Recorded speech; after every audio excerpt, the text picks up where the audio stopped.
tratamentos para as doenças da coluna também estão em constante evolução. E o Dr. Gustavo Meurer, ortopedista do CEOT, vai explicar um pouco mais sobre as atualizações nessa área da ortopedia.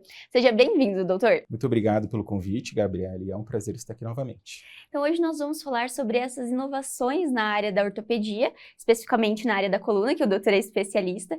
E doutor, eu gostaria que o doutor explicasse pra gente, então, porque assim, a gente sabe que cirurgias da coluna são muito delicadas. De que modo que o robô ele pode contribuir para o tratamento dos pacientes também? E eu gostaria que o doutor também explicasse para a gente quais, na verdade, são os tipos de robôs, trabalhos que são realizados nessa especialidade. Tá. Então, quando se fala em robótica na parte da ortopedia, nós temos que voltar mais ou menos nos anos 2000, que é onde começou a ter uma aplicabilidade maior na parte ortopédica. Então, como o osso é uma estrutura que é rígida, né, ela não é imutável com o passar dos dias, eu consigo, através de exames como uma tomografia, fazer um modelo 3D e, a partir dali, naquela época, principalmente em quadril e em joelhos, eu conseguiria aprimorar cortes e posicionamento para colocação de implantes. De lá para cá, né, se evoluiu bastante. E aí começou o uso também na parte de cirurgia de coluna. Então, quando nós falamos em coluna, hoje em robô, nós estamos também falando no posicionamento de implantes, seja na colocação de parafusos, seja na colocação de dispositivos entre os corpos vertebrais, tudo isso com o objetivo de aprimorar, de afinar os meus movimentos, né? Então, sobre os robôs, existem robôs totalmente diferentes, né? Então, um robô que faz a parte de cirurgias abdominais é um robô totalmente diferente de um robô que faz a parte ortopédica. Então, eles não são intercambiáveis. E mesmo na área ortopédica, os robôs hoje têm finalidade específica. Então, um robô faz cirurgia de joelho, faz cirurgia de quadril, contudo, não faz a cirurgia de coluna. Então, são robôs diferentes. Nós temos a ideia daquele ser humanoide, né, que é aquilo que nós vemos como um robô, mas hoje os robôs da parte ortopédica se assemelham muito mais àqueles braços mecânicos que nós vemos em uma fábrica de automóveis, em linha de montagem, que vão fazer com que o processo fique mais ágil e mais seguro também. Tá? Então, um robô hoje na parte ortopédica, e especificamente em cirurgia de coluna, ela vai ter a finalidade da colocação do implante e desse refinamento dos meus movimentos. Ao exemplo que o robô, imagine que na minha mão eu movimento 10 centímetros de amplitude. Lá na mão do robô, esse mesmo movimento de 10 centímetros é um movimento pequeno, um movimento de 10 milímetros. E isso faz com que eu tenha um maior refinamento desse meu movimento. Perfeito, então ele é um complemento para o trabalho do médico, né? Porque muitas vezes o paciente tem aquela dúvida, nossa, mas um robô, eu vou estar sendo operado com um robô? Ele não entende de fato o que é, ele seria uma ferramenta, né? Como o doutor disse, um complemento ao trabalho do médico, porque não substitui o médico. Acho que isso é muito importante a gente enfatizar, né, doutor? Sim, não é a ideia de que eu aperto um botão e eu fico olhando o robô trabalhando e entro somente no final para fazer um curativo no paciente, né? Então, hoje um robô, imagine que ele é como se fosse uma pinça, como se fosse um outro material cirúrgico que eu estou utilizando. Lógico que eu consigo fazer muito mais coisas com ele do que eu faria com uma pinça, mas ele depende do ser humano, até para as próprias confirmações, né? Então, quando estamos fazendo cirurgias da coluna através de robôs, cada passo precisa ser confirmado pelo médico para que o robô execute. Então, justamente para ver essa dupla segurança. Tá? Então, não é uma coisa totalmente automatizada. Ótimo, isso é muito importante a gente destacar. O doutor recentemente esteve fazendo uma viagem para aprimoramento. O doutor poderia explicar um pouco mais e quais são as visões de fora sobre a utilização do robô, então, dentro da ortopedia? Recentemente estive nos Estados Unidos, na Filadélfia, em um curso de cirurgia robótica, que era para ter justamente o contato com essa tecnologia. Hoje ainda são poucos locais no Brasil que existem, mas já com o intuito de, quando a tecnologia estiver ao nosso alcance, já saber fazer o uso. Né? Nos Estados Unidos, hoje, dessa marca, que é uma da principal a qual eu fui fazer o curso, hoje já existem mais de 800 robôs vendidos nos Estados Unidos. Né? E lá nos Estados Unidos, a aplicabilidade do robô no início veio justamente por uma questão de tentar evitar com que passos que poderiam ocorrer erros durante uma cirurgia fossem minimizados, para que não ocorresse algum tipo de litígio em relação àquele erro médico que ocorreu. Então, sempre foi nessa sensação de aprimoramento, né? E que isso até hoje é interessante lá fora, porque hoje lá o que se discute nos Estados Unidos? O paciente fez uma cirurgia robótica e ocorreu um erro. De quem é a culpa? De quem é a responsabilidade desse erro? Justamente. Esse erro é do médico que estava utilizando o robô? Esse erro é do hospital que adquiriu aquele robô? Ou esse erro ele é da empresa que construiu o robô? Então a gente traz um comparativo às companhias aéreas, acidentes aéreos, e quando cai um avião, a culpa é de quem? A culpa é do piloto? A culpa é da companhia aérea que não fez manutenção adequada? Ou a culpa é da empresa que fabricou aquele avião? Então, hoje, já existe uma discussão muito avançada lá fora em relação a isso, já as responsabilidades do uso da robótica na medicina. Doutor, falando sobre essa questão do robô, ele é utilizado e tudo mais, a gente está falando, mas além dele, existem outras tecnologias, outros tipos de aprimoramento, seja na prática cirúrgica, seja nos exames, que são utilizados na ortopedia, que o doutor gostaria de destacar para a gente também? Hoje em dia, é quase como se nós fizéssemos uma mescla de técnicas, né? Então, por exemplo, em cirurgia de coluna, a cirurgia robótica, ela não vai resolver todos os problemas. Então, se utiliza a cirurgia robótica com técnicas minimamente invasivas da coluna, como a cirurgia endoscópica. Então, por exemplo, o paciente, eu preciso fazer a colocação desses parafusos, mas eu preciso também tirar componentes do corpo, como uma hérnia de disco, que esteja comprimindo raiz nervosa ou medula. Então, através de uma cirurgia por vídeo, se retira essa hérnia e o robô é utilizado para uma fixação, né? Então, é como se fosse um à la carte que nós chamamos. Então, o que eu preciso para este paciente específico? Eu preciso desta técnica associada a essa outra. Não é uma receita de bolo, não é algo que consiga ser aplicado a todos. Então, a tecnologia, ela te traz mais ferramentas para que você consiga fazer a resolução de um problema, né? E essas ferramentas, como nós estávamos falando do robô, né, nessa evolução, né, da mesma maneira que o celular evoluiu muito nos últimos 10, 20 anos, é muito difícil nós colocarmos uma expectativa do que um robô vai fazer daqui 10, 20 anos. Isso vai ser um crescimento exponencial, né? E aí vai uma opinião própria, eu acredito que de futuro o papel do cirurgião seja muito semelhante a um piloto de avião, em que você fique orientando ou na retaguarda de uma máquina, em que ela vai realizando o procedimento, contudo, se tiver qualquer tipo de problema, vai haver a intervenção humana. Mas o médico vai se tornar provavelmente mais um assessor tecnológico ou técnico do que está acontecendo, do que ele diretamente realizando alguns procedimentos. Olha só que bacana, então a gente já consegue ter algumas expectativas justamente para o futuro. Doutor, quando a gente entra nesse quesito da medicina, do profissional, o doutor foi fazer esse aprimoramento e conhecer essas tecnologias, e é muito importante justamente essa qualificação, né, para poder utilizar essas tecnologias. E dentro da medicina também, a gente falando assim brevemente da forma da formação do médico, consequentemente, o doutor acredita que tenha que ser incluso essas tecnologias ainda no aprendizado e na formação acadêmica? Isso é natural acontecer, tá? Isso é natural acontecer. Quando eu terminei minha faculdade de medicina, nós estamos falando de 2008.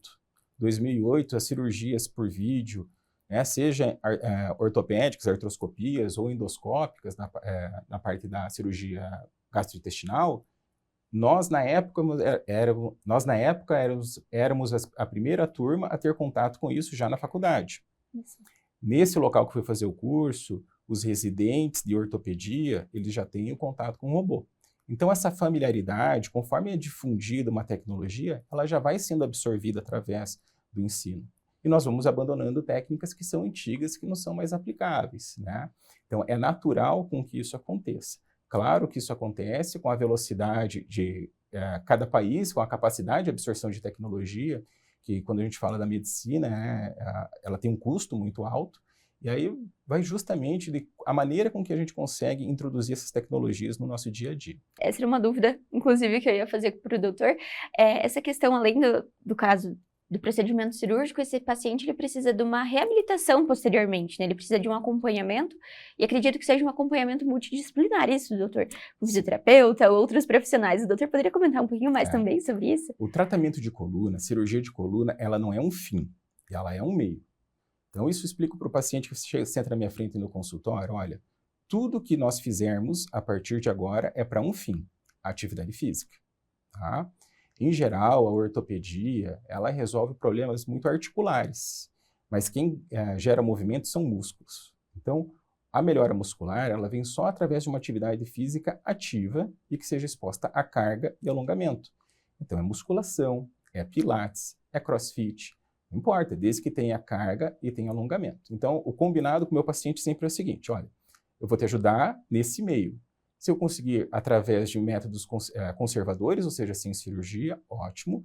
Caso não consiga, através de cirurgias, consegue-se obter, mas a cirurgia é um meio. Ao final, ele precisa de uma reabilitação para esse início, que é uma equipe de fisioterapia boa, adequada, que saiba realmente qual é o quadro do paciente inicial e qual é a evolução, qual é a velocidade que vai se aplicar os exercícios, a ponto que eu chego e falo, olha, agora parou esse tranco que nós damos, imaginando como se fosse um carro, esse pedaço do tratamento que é a fisioterapia, e agora vamos para a atividade física. A vida tem que ser mantida na atividade física, sempre. Olha só que interessante. E muitas vezes eu acredito que tem um receio após a cirurgia do paciente de, meu Deus, será que eu posso fazer tudo? Será que eu posso realizar atividade, fazer os movimentos? Mas esse acompanhamento, então, vai delimitando quais são as possibilidades para cada paciente, eu acredito, né, doutor? Exatamente. Assim, a atividade física tem que ser realizada. É claro que dependendo da gravidade do caso inicial, né, do que seja feito, ou seja, qual é o reparo que foi realizado nesse corpo, né, imaginando como se fosse um carro, qual o reparo que eu fiz nesse carro? Será que eu tive que reparar várias coisas em que eu consiga ter uma demanda como eu tinha anteriormente, ou vou ter que evitar algumas coisas, né? Então, em geral, o paciente ele vai para a atividade física. Agora, se vai existir alguma restrição ou não, são coisas que nós colocamos no caminho. Mas ele não pode ter a ideia que eu operei e resolvi o meu problema. Porque todo o resto, todo o movimento, como eu expliquei, é causado pelos músculos. Sem o músculo trabalhar, não adianta uma articulação boa. Ou seja, não adianta eu fazer uma prótese de quadril, uma prótese de joelho, uma prótese de ombro, se eu não estou pensando no que movimenta essa articulação. Então, a atividade física vai ser essencial. No caso, é realmente um trabalho em equipe e uma parte fundamental é essa questão do paciente mesmo seguir os conselhos do médico, né? O paciente, ele faz parte da equipe. Perfeito. Né? Se o paciente não fizer parte da equipe, ficam dois grupos trabalhando sozinhos. Ele tem que entender que a responsabilidade, o problema é do paciente. Então, ele tem que lutar também para que tenha a resolução do problema dele. Né? Não pode transferir essa responsabilidade somente a terceiros. Ótimo, muito importante. A gente falou um pouco sobre a questão da robótica e, como o doutor disse, é uma tecnologia que ela está presente fora do país e aqui no Brasil ainda ela está chegando. E eu queria que o doutor explicasse, talvez desse para a gente essa visão de quais são os próximos passos e uma expectativa de fato para o São Lucas Hospital Center, para a nossa região como um todo, dentro da ortopedia e, quem sabe, nos próximos anos já trazendo essas tecnologias para cá. A equipe do São Lucas já fez contato com empresas que são detentoras da tecnologia da robótica, da parte ortopédica. Elas já estão apresentando alguns produtos para os médicos, né, justamente para qual é o produto que mais se adequa à necessidade dos médicos e da nossa região, que existem essas particularidades. É uma tecnologia que vai ser difundida. Não há como se segurar tecnologias que vêm para o bem e que vêm aprimorar muito a qualidade de algum procedimento, né? Então, a tendência é que cada vez mais essa tecnologia, a robótica, esteja espalhada pelo país. Então, se você for colocar isso num prazo de tempo, talvez 5 anos já esteja bastante difundido. Esses robôs que são de uma primeira geração, e assim como um computador, vão chegando robôs de segunda, terceira, quarta, quinta geração, e cada vez mais eles tendo uma autonomia maior, uma precisão maior e uma aplicabilidade maior para outras coisas, não para fins específicos. Então, qual que é o sonho, eventualmente, de uma robótica da parte médica? Um robô que consiga desenvolver todos os tipos de tratamento cirúrgico. Que ele chegue e consiga desenvolver um tratamento cirúrgico da parte ortopédica, da parte gástrica, da parte neurológica, né? Em que eu não precise ter várias máquinas para que realize esse mesmo único procedimento. Então, que seja um robô que seja muito próximo ao ser humano em relação a essa flexibilidade. Bacana, então a gente consegue já tem essa esperança e essa expectativa que em breve os pacientes da nossa região sejam tratados também utilizando o que há de melhor e o que há de mais novo, né, na medicina. E doutor, para a gente complementar um pouco da nossa fala também, o doutor explicou sobre essa parte de fato que é no caso do tratamento do paciente, no caso do diagnóstico, quando vocês vão fazer essa diagnóstico de fato do que é que tem, o que está acontecendo com esse paciente. É utilizado, obviamente, tecnologias, exames. Quais são eles que estão presentes, então, na rotina de trabalho do doutor? Primeiro, conversa e exame físico. Né? Qualquer exame que seja solicitado, né, e na ortopedia usa-se muito exames de imagem, são exames complementares. Então, ele vem para complementar um diagnóstico ou hipóteses diagnósticas que foram realizadas através da conversa e do exame físico, né? A maior dificuldade, eventualmente, até o contrário, quando o paciente chega, o que o senhor está sentindo? Ele só chega com o exame, eu tenho isso daqui.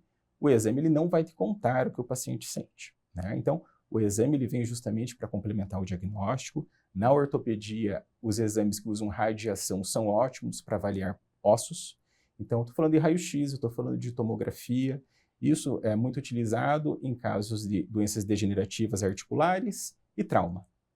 E quando nós falamos de partes moles, aí eu estou falando de ligamentos, eu estou falando de músculo, tendões, nervos, aí é ressonância. Né?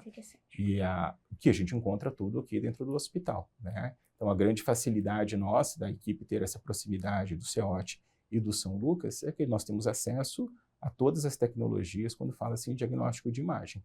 E uma equipe de radiologia do hospital muito competente, em que a gente consegue discutir vários casos, porque muitas vezes o que eu vejo no consultório, eu quero que ele também tente entender se no exame aquela alteração encontrada ela vai condizer com aquela mesma clínica. Então essa conversa ela é importante. Eu acho que esse é um ponto muito importante da gente falar justamente, porque como nós falamos anteriormente, muitas vezes o paciente tem o receio ainda dessa chegada das novas tecnologias, mas nada substitui de fato essa conversa, como o doutor disse, né? De esse olhar clínico, esse olhar, essa avaliação que um robô não faria na prática, justamente porque é uma ferramenta e algo que vem acrescentar, mas que não substitui, como o doutor disse. E acho que é muito importante, isso resume bem o que o doutor disse, essa questão para o paciente entender que essa conversa, esse contato, essa conexão de fato que precisa, para que essa confiança que precisa entre médico e paciente também, isso não tem nada que substitua, né, doutor? Exatamente, mesmo porque é esperado, por exemplo, um exame de imagem, vamos falar de uma ressonância,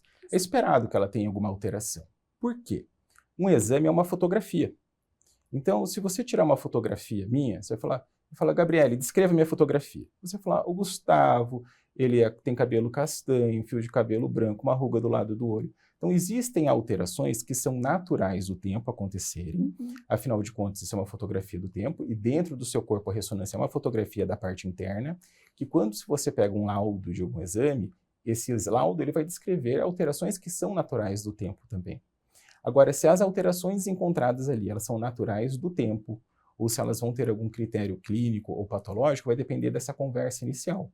Por exemplo, fios de cabelo branco são normais serem encontrados, mas eu não posso encontrar uma pessoa com 20 anos e a cabeça inteira branca, porque alguma coisa está errada nesse envelhecimento do meu fio de cabelo. E dentro das nossas articulações, seja joelho, seja quadril, seja os discos da coluna, existe muito essa expectativa, essa avaliação com o exame de imagem. Será que o que eu encontrei nessa imagem, essa descrição, condiz com a idade desse paciente? Ou isso já está muito avançado para esta idade? Né? Então, os exames de imagem nos auxiliam, mas é esperado encontrar alterações porque é esse comparativo com a fotografia. Eu não vou ter a mesma feição que eu tinha com 18, com 30, com 40, 50 e assim sucessivamente. É muito importante. Doutor, para a gente encerrar a nossa conversa, essa parceria entre o CEOT e o São Lucas Hospital Center é uma parceria consolidada de longo prazo, e para que os pacientes entendam também, assim, em casos do doutor falando aí sobre coluna, quando ele deve procurar um atendimento, para que o pessoal de casa entenda também essa hora de, opa, é uma dor simples ou algo mais sério, quando buscar essa avaliação, porque, como o doutor disse, muitas vezes é esperado do envelhecimento ou não.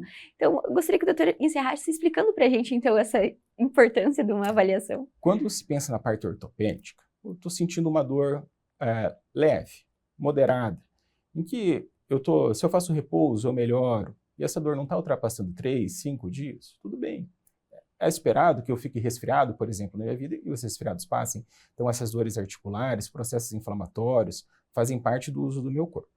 Agora, a dor passou de 3 a 5 dias, ou a dor está mais intensa, eu estou precisando utilizar algum tipo de subterfúgio como medicação, né?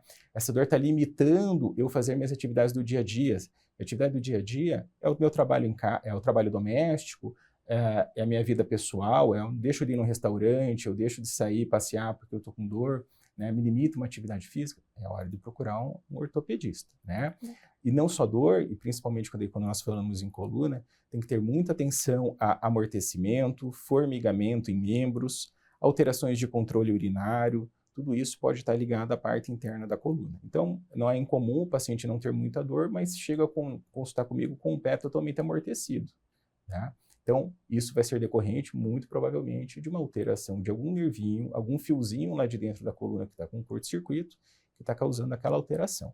Então, dor que é resistente, queixas que estão fazendo perder a qualidade de vida, sintomas neurológicos, alteração de força, sensibilidade, alterações urinárias, é hora de você procurar um ortopedista. Ótimo, então eu gostaria de agradecer a presença do doutor. O doutor gostaria de complementar a nossa fala para o pessoal de casa, então, sobre a inovação, tecnologia, robótica e ortopedia. Tá. Primeiro, obrigado pelo convite novamente, tá? E falar para o pessoal de casa que é natural a evolução, é esperado que as tecnologias cheguem. As tecnologias elas são testadas antes de ser colocadas na vida prática. Existem processos extremamente rígidos para que um robô seja colocado para ser aplicado à parte médica, né? Então, conforme as tecnologias elas vão chegando, nós vamos nos adaptando, os pacientes também vão se adaptando, do sentido que uma tecnologia não quer dizer que ela vai resolver todos os problemas, uma cirurgia por robótica não vai resolver todos os problemas existentes, uma cirurgia por vídeo, endoscopia, não vai resolver todos os problemas do paciente, porque também isso é uma coisa comum do consultório, o paciente chega falando, eu quero operar por robô. Mas dependendo, esse caso não é um caso para uma cirurgia robótica, né? Esse caso não é um caso para uma cirurgia endoscópica. Então, a tecnologia, eu falo, deixe que o médico escolha a melhor técnica cirúrgica para você. Né? A partir do que o médico escolheu de melhor técnica cirúrgica, tenha confiança no seu médico, por isso que é importante equipes de boa qualidade, para que você consiga entregar o seu corpo para que ele seja devolvido nas melhores condições. Perfeito, ótimo. Muito obrigada novamente, doutor. É uma honra tê-lo aqui. Fica sempre o convite para voltar mais vezes. Muito obrigado, Gabriela, e uma honra minha. O São Lucas 24 horas de hoje fica por aqui, mas não deixe de acompanhar as redes sociais, o @FH São Lucas Cascavel, para ficar por dentro de todas as novidades. E até o próximo!